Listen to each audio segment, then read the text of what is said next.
The night was silent, but history was restless. An empire that once shook the world was now quietly cracking from within. When Genghis Khan closed his eyes for the last time, it wasn't just a ruler who stopped. It was the most terrifying expansion in history that came to a halt. He left behind a massive empire, with borders that stretched beyond imagination. But this is where the question begins. How did such a powerful empire collapse from within? If the successors had made different choices, could history have been written differently? Before we go deeper, one question. Where are you watching from and what time is it there? What is this? No, it can't be. This changes everything. Drop a comment, because this is not just history, it's a map of a real collapse. Today we enter a chapter few truly understand, the Mongol Empire after Genghis Khan. This is not just a war story, it's a slow explosion of power, ambition, and mistakes. To understand the beginning, we go back to 1227. After Genghis Khan's death, he divided the empire among his 4 sons, Yochi, Chagatai, Ögedei, and Tolui. The empire's path is clear. We must strike here. But the terrain is treacherous. We risk everything. Cowardice. We have the strength to break them. Patience. We need more scouts. But this was not a simple inheritance. It was a risky decision to split a massive empire apart, stretching from the Pacific Ocean to Eastern Europe. Yochi received the Western lands, the future Golden Horde. Chagatai got Central Asia. Ögedei became Great Khan at the center. Tolui received the Mongol heartland. On the surface, it looked balanced, but inside, a silent fracture had already begun, because Genghis Khan left no permanent succession system. He trusted only one thing, personal loyalty. And in history, this became the first major mistake, where the slow collapse truly began. This loyalty was not to an empire, not even to an idea. It was loyalty to one man, Genghis Khan. And when that man was gone, the entire structure began to quietly fall apart. Warriors of the steppes, the hour of battle is upon us. For our homes and our freedom, we ride to victory. 2 years after Genghis Khan's death, Ögedei Khan took the throne. He was an unexpected choice. Unlike his brothers, he was not a fierce warrior. He knew it himself, but that was exactly his strength. Ögedei was calm, restrained, almost unexpectedly humble. A rare trait for an emperor of such a vast empire. He listened, observed, and made decisions with a cool mind. For him, it didn't matter how things were done. The enemy masses to the east. We must strike first. Our scouts report their numbers are greater than expected. We can use the terrain here to our advantage. Agreed. A flanking maneuver would divide their forces. What mattered was the result, and this pragmatism pushed him forward. Under his rule, the empire didn't stop. It expanded further. In 1234, he brought down China's Jin dynasty. Then his gaze turned west, Central Asia, West Asia, and beyond. The winds favor us. We march on the eastern plains. My lord, scouts report heavy resistance in the mountain passes. Then we flank them through the river valley. See? A wise strategy. It will divide their forces. But the greatest storm was still ahead. 1237 to 1241. Mongol armies under Batu Khan stormed into Europe, Russia, Poland, Hungary. One region after another collapsed before them. Cities fell one after another. European armies were being crushed. Even the elite Knights Templar were overwhelmed. April 1241. The Battle of the Sajo River in Hungary. There, the Mongols shattered the European army. The gates to Vienna opened. Europe waited for the next strike, but it never came. Because in December 1241, Ögedei Khan suddenly died, after a night of heavy drinking. An empire's destiny changed through a single death. By Mongol law, everyone had to return for the Kurultai. So, Batu Khan withdrew, and that withdrawal became the turning point. The They never returned to Europe again. A single bottle of wine shifted the course of European history. This is the first major lesson: a small personal decision can change history. But the real question remains, after Ögedei's death, where did this empire go next? For the next 5 years, 1241 to 1246, there was no great Khan at the top of the Mongol Empire.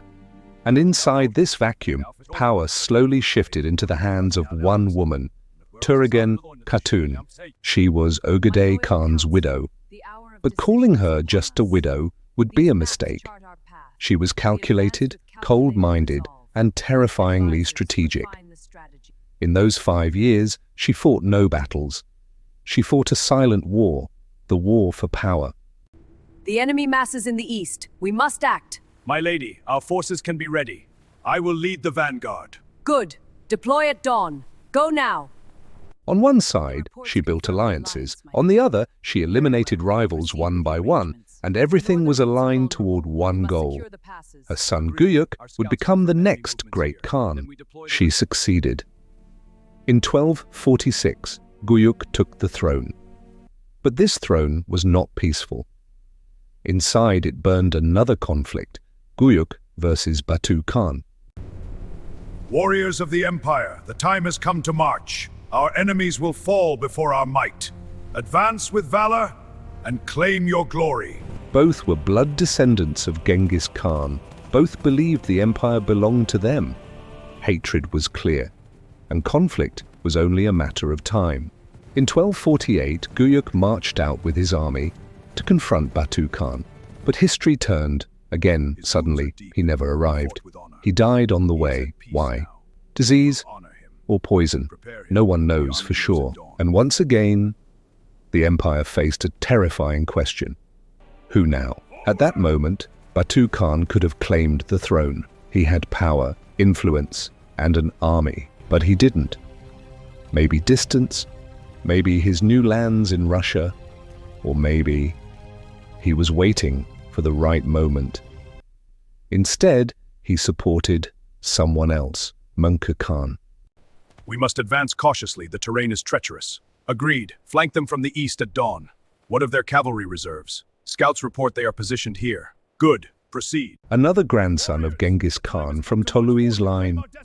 In 1251, Mongol rose to power, and the moment he sat on the throne, he made a decision that changed Mongol history forever.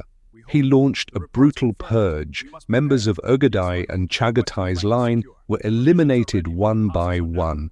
This was the first time royal Mongol blood was shed for political reasons. A boundary had been crossed, and history doesn't stop here, because once this line is broken, everything becomes easier to break. Mongol Khan was a different kind of ruler. He didn't rule by power alone, he ruled through discipline. He controlled spending, introduced a massive census system, and prioritized the safety of ordinary people. Under his rule, people didn't fear him, they trusted him. And through that trust, the Mongol Empire expanded even further. His first major decision came through his brother Hulagu. Hulagu was sent to conquer Western Asia. The northern passes are vulnerable. We must fortify them before winter. Agreed, my lord. Our scouts report enemy movements near the river. Then we mobilize the cavalry. The terrain favors a swift advance. And in 1258, a brutal collapse occurred. The Mongol army captured Baghdad. The 500-year-old Abbasid Caliphate came to an end, but destruction didn't stop at the city. The House of Wisdom was destroyed, a treasure of knowledge, books, science, and history. All was lost. Legend says the Tigris River turned black from ink of countless destroyed books. At the same time, another mission continued in the east. Mungke's brother Kublai was tasked with conquering China. Everything seemed under control. The Mongol Empire stood at its absolute peak. The western routes are secured. We turn east. My lord, the mountain passes are vulnerable. Then fortify them. Deploy the reserves. It will be done. We will redraw the lines. But then, history broke again. In 1259, during the siege of Diaoyu Castle, Mongol Khan suddenly died, and this time the situation was worse, because he left no successor behind. Two brothers stepped forward, Kublai and Ögedei Khan. My lords, the time has come. We march on the eastern plains. The terrain is treacherous. What is your strategy? We strike here, at the pass. Speed will secure our victory. A bold plan. I support it. Both declared themselves Great Khan, and this time, neither was willing to back down. From 1260 to 1264, the Toluid Civil War began. This wasn't just a war for power, it was a clash of two futures. On one side, Ögedei Khan represented the old way. He returned to Karakoram, the traditional Mongol capital. He believed the empire's strength lay in the steppe, where nomadic life, horses and ancestral traditions still lived on. But on the other side, history had already begun turning towards something new.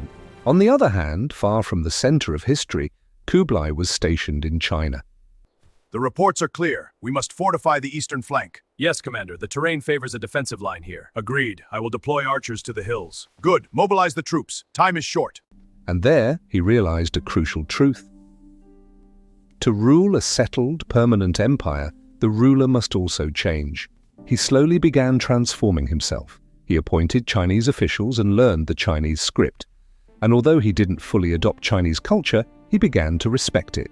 But this war was not just a conflict between two brothers. It was a clash of two different worlds.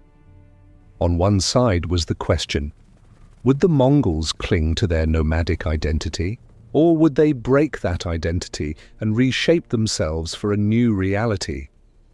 To rule the lands they had conquered? At first, the situation was not in Kublai's favor. The supply lines must be fortified before the next phase. Understood. We will reroute the eastern caravan. The armory reports are here. Weapons are sufficient. Good. Proceed with the deployment orders. It will be done. Ögedei Khan took control of the capital, Karakoram. He called a Kurultai and declared himself Great Khan. It seemed that the balance of power was shifting toward him. But real power does not always lie in the sword. Sometimes it lies in wealth. And that was Kublai's greatest weapon. He controlled northern China, one of the richest regions in the world. His army was not just Mongol cavalry, it included Khitan and Yurshin warriors and Han Chinese infantry. Kublai fought a different kind of war, not of swords, but of economics. He blockaded Mongolia, cutting off food supplies. Famine began in Karakoram. People slowly entered a struggle for survival. In 1261, Ögedei Khan was forced into battle. He was defeated in the Battle of Shumultai. The battle is over. Honor the fallen.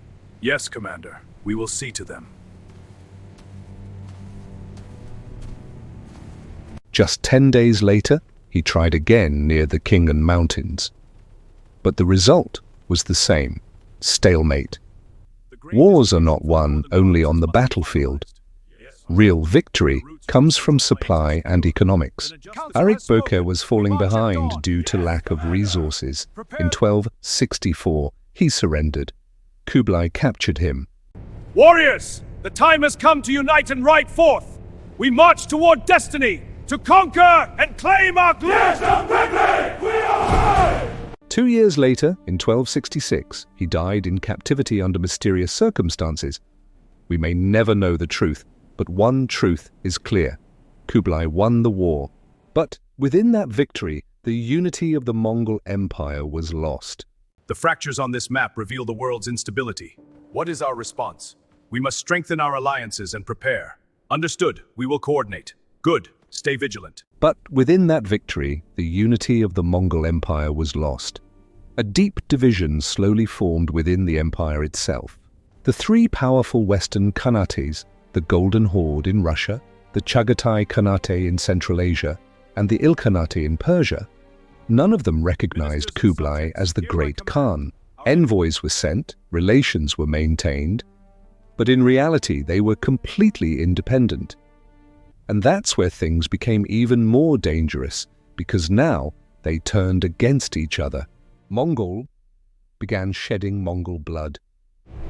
The enemy is close. We must advance.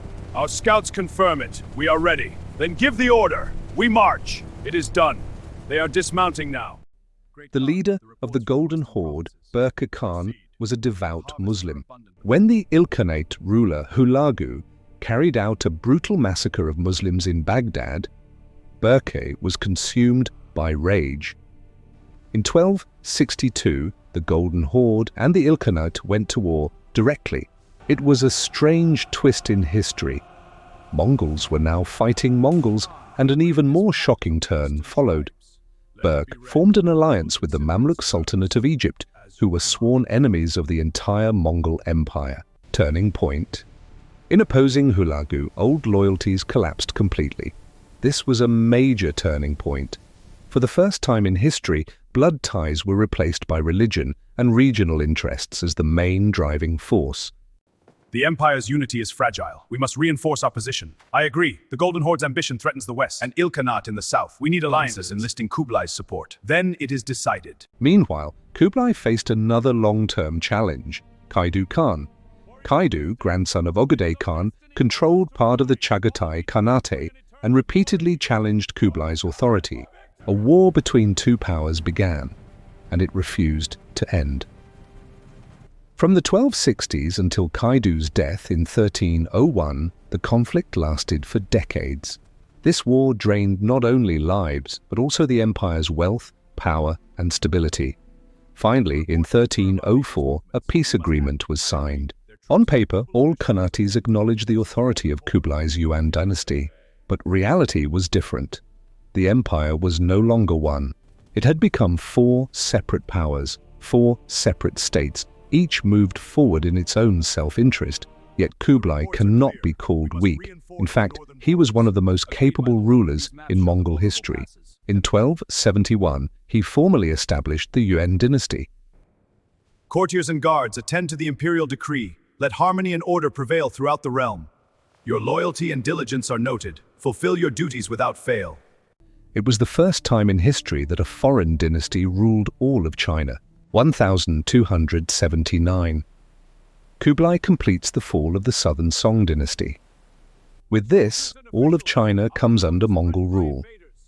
It was a massive historical turning point. Kublai was a pragmatic ruler. He understood empire doesn't survive by conquest alone. It must be governed strategically. He used Chinese administrators but kept key power in Mongol hands. He respected Chinese culture, but never allowed the Mongol identity to disappear. To maintain this balance, he built two capitals. In the north, Chengdu, known as Xanadu, where Mongols preserved their steppe lifestyle. In the south, Dadu, modern Beijing, became the administrative capital. The records must be verified before the council. Yes, my lord, the southern reports are complete. Good. Ensure the archives are updated. The tribute lists are here, sir. Proceed. Under his rule, trade revived. The Silk Road regained its lost vitality. Merchants from distant lands rushed into Asia, and among them was a familiar name, Marco Polo. Fresh produce here, finest quality. Inspections are complete. All is in order. Spices and grains, best prices today. We'll take 2 bowls, please. Excellent choice. The famous Italian merchant arrived at Kublai's court and stayed for years. Everything seemed stable, almost a golden age. But history never moves in a straight line. Some of Kublai's decisions slowly began building the foundation of decline. He launched 2 invasions of Japan in 1274 and 1281. Both ended in catastrophic failure. Thousands of ships were destroyed by powerful typhoons, a storm the Japanese called kamikaze, the divine wind. Within that name lay a strange belief. As if nature itself had protected Japan, Kublai did not stop. He also launched campaigns in Vietnam and Java. But failure awaited him there as well. These failures were not just military losses. They slowly shattered the invincible Mongol image, which had been the foundation of their power. In 1294, Kublai died. He left behind a vast but fragile empire. Then came an era of instability. From 1294 to 1368, within just 74 years, the Yuan dynasty saw 11 emperors. On average, each emperor ruled less than 7 years, Between 1308 and 1333, 8 rulers came to power. 2 were killed, many died young. The reason was simple. There was still no clear system of succession inside the empire. Every time an emperor died, a new wave of instability would begin. The balance of power inside the empire would collapse instantly. Different factions would rise against each other to place their own candidate on the throne. The Emperor's decree is proclaimed. Let all officials attend and record. We attend and obey. The records shall be preserved for eternity. It shall be done. Central authorities slowly began to weaken, and that vacuum was filled by local warlords. They no longer fought for the empire, but they fought to expand their own power. But the beginning of collapse did not end there. The Han Chinese never fully accepted the Yuan dynasty. Esteemed colleagues, let us review the records of the last assembly. Here are the documents, my lord. They are prepared for your inspection. I have made a note on the discrepancies we discussed. Very well. The Mongol rulers kept themselves separate, governing from a distance. They refused to fully blend into Chinese culture. Mongol women did not practice foot binding, which was a symbol of status in Chinese elite society. They wore their own clothes, ate their own food, and followed their own traditions. This distinct identity slowly created a deep social divide. On one side were the Mongol elites, tax-free, powerful, privileged, but a minority. On the other side were the Han Chinese, the majority, growing more and more resentful.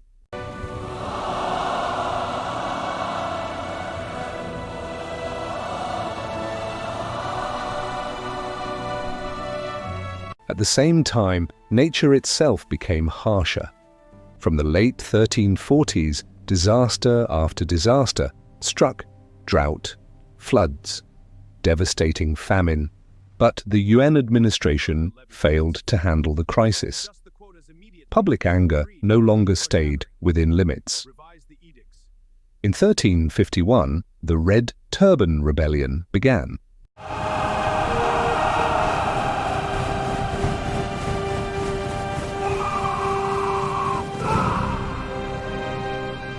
At first, it was a small protest by peasants, but it quickly spread like wildfire across China, turning into a massive national uprising. Meanwhile, the last Yuan emperor, Togon Timur, was weak and indifferent. Politics had almost become meaningless to him. He spent his time in mysterious Tibetan Buddhist rituals and lost himself in a life of luxury and indulgence. 1368. As the Ming forces slowly reached the gates of Beijing, Emperor Togon Timur chose not to fight. He built no resistance. He simply withdrew. He fled north to Shangdu first, then further toward Karakoram. It was the beginning of another collapse. 2 years later, he died in Yingchang, Inner Mongolia. And thus, Mongol rule in China came to an end. 兄长，你还好吗？他很虚弱，船还在等。我没事。坚持住，我们继续走。 But the empire's collapse did not stop in China. Its foundations had already been breaking apart piece by piece. The Ilkhanate in Persia was the first to fall. In 1335, after Abu Sa'id Bahadur's death, no strong successor emerged. As a result, a centralized khanate split into many smaller independent states. Warriors of the realm, the time has come to reclaim our heritage. For the realm, we march as one! Let the banners fly high, and our enemies tremble. The same story unfolded in the Chagatai Khanate of Central Asia. Continuous power struggles, tribal conflicts, and fragmentation. Unity slowly became nothing more than history. The Golden Horde in Russia survived the longest. Brave warriors of the realm, we gather here in unity. Our enemies will feel the might of our steel. Raise your banners and march with me to victory! By the 15th century, it weakened and broke into smaller khanates. Finally, in 1552, Ivan the Terrible defeated the last Mongol power in Kazan and Astrakhan. This marked the final end of Mongol rule in Europe. And what about Mongolia itself? A once great empire returned to its old life, divided into nomadic tribes, fighting among themselves. Karakoram, the heart of the empire, was destroyed by Chinese forces in 1388. Everything moved toward its final end. An empire that once stretched across the largest landmass in history, whose shadow made Europe and Asia tremble. Its downfall did not come from external enemies, but from within. Power struggles, broken succession, and cultural clashes slowly shattered an empire once believed to be invincible. Warriors of the realm, hear my command. We stand united against the coming storm.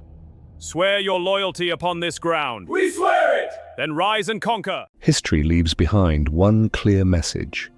Even the strongest empire cannot survive if it loses internal unity. The once unified Mongol Empire, the largest contiguous land empire in history, is no more. But the story does not end here, because this empire did not last. Its rise under Genghis Khan to its full fragmentation took about 150 years. Yet its impact still lives on in world history today. Economically, the Mongols created the most efficient Silk Road in history. They built a vast communication system called the Yam, horse relay stations across thousands of miles, where messages traveled at incredible speed, merchants were protected, taxes were reduced, and standardized weights and measures unified the empire. During this period, new ideas entered Europe from Asia: bills of exchange, deposit banking, and insurance systems. Bills of exchange were an early form of credit. Accurate record-keeping was essential for banking. Goods were stored securely in trading houses. Insurance shared the risks of trade, protected on their voyages. A massive cultural transformation also took place. During Pax Mongolica, the Mongol peace, knowledge, technology, and culture flowed freely across Eurasia. Islamic mathematics and astronomy reached Europe, while Chinese papermaking and printing spread westward. Explorers like Marco Polo and Ibn Battuta were able to safely travel across Asia, something nearly impossible before. Mongol influence also survived for a long time in administrative systems. This passage is most intriguing. Indeed, the annotations are quite profound. We should discuss this with the others. Many succeeding dynasties adopted their systems. China's Ming dynasty learned Mongol military garrison systems, and early Russian czars followed Mongol administrative and military structures. But this legacy was two-sided. Not everything was filled with light, because behind this expansion lay darker realities that still leave history facing difficult questions today. A dark truth slowly rises through the pages of history. The Silk Road, once a symbol of prosperity, may have become an invisible path of death. The devastating Black Death in Europe, one of history's deadliest pandemics, is believed to have spread through this trade route, a disease, an invisible force that wiped out nearly 1/3 of Europe's population. And it did not stop in Europe alone. During the Mongol conquests, through war, destruction, and invasion, millions lost their lives. Baghdad, Samarkand, once great centers of knowledge, civilization, and culture, turned into ruins. Libraries burned. Knowledge was lost in fire. Countless memories of civilization vanished forever. History gives no clear answer here. It is not fully good, not fully bad, it is grey. So what do we learn from this story? Genghis Khan built a vast empire, but it was based on one thing: personal loyalty. Warriors of the steppe, the time has come to unite under one banner. Yes, my lord! We are ready! We ride for glory and conquest. Follow me to victory! There was no permanent system, no clear succession plan. After his death, there was no structure strong enough to hold the unity together. As a result, successors kept fighting, ironically, to preserve unity. Modern successful organizations understand this. Systems survive, not individuals. So they build culture, values, and structure. Systems that survive beyond people. The Mongol Empire was a vast mix of cultures, religions, and peoples. This was both its strength and the beginning of its weakness. When there was no shared goal, like conquest, this diversity became a source of fragmentation. The Muslim rulers of the Golden Horde could not accept what happened in Baghdad. Meanwhile, traditional Mongols rejected Kublai's adoption of Chinese culture. The truth is clear, diversity is strength, but it needs shared values to survive. Kublai Khan understood, to rule China, he had to adapt to China. He used Chinese administration, respected its culture, while trying to preserve Mongol identity. The council is assembled. Report on the state of the granaries. My lord, the northern storehouses are full. We are ready for winter. My lord, the eastern borders are secure. Proceed. This balance was the hardest battle of all. In the end, that balance broke. The Yuan dynasty became stuck in between, not fully Chinese to the Chinese, and too Chinese to the Mongols. The final lesson is simple. No matter how powerful, anything that cannot adapt to change will not survive. An empire does not fall only because of war. It falls because of the voids left between decisions. And the Mongol story becomes more familiar there, just like today's world. The same question keeps returning in today's world. These fragments connect the ancient codes to modern theorems. The geometric seals align with these celestial maps. Precisely. The architectural models confirm the structural parallels. Big corporations are fighting an invisible battle, how to stay global while adapting to local realities. The crisis the Mongols faced 700 years ago is its modern version. Power never stops. The moment a great Khan died, a silent chaos would begin. Sometimes it lasted months, sometimes years. And in this gap, real danger was born. Factions gathered power, formed alliances, and slowly built the stage for the next conflict. Officers, soldiers, the enemy is near. We must stand united. Fight with courage and victory will be ours. For our land and honor, advance. A power vacuum is never peaceful. It creates its own new wars. So in any state or organization, leadership uncertainty is the beginning of slow collapse. That is why a clear succession plan is not optional. It is a condition for survival. Winning a war does not mean winning peace. Kublai Khan won the war. He defeated Ögedei Khan. But beneath that victory was a deeper truth. The empire's unity would never return. The Western khanates never fully accepted him again. On paper, they were one. In reality, they were already divided. Here lies history's hardest truth. Winning war may be easy, but holding peace is far harder. Could the Mongol Empire have lasted longer if different decisions were made? The Mongol Empire stands at a crossroads. One path leads to fading divided khanates, the other to sustained unity and stronger institutions. The decision will shape the empire's fate. The answer is simple, but uncomfortable. Probably yes. But history never runs on if. History runs on decisions that are once made and never come back again. If history had taken a different path, would everything have changed? If Genghis Khan had created a clear succession system where power went to merit, not just strength. My lords, this plan will fortify our borders against invasion. How will we fund such an endeavor? By relocating from the southern garrisons, as shown in these reports. A prudent strategy. Let it be recorded.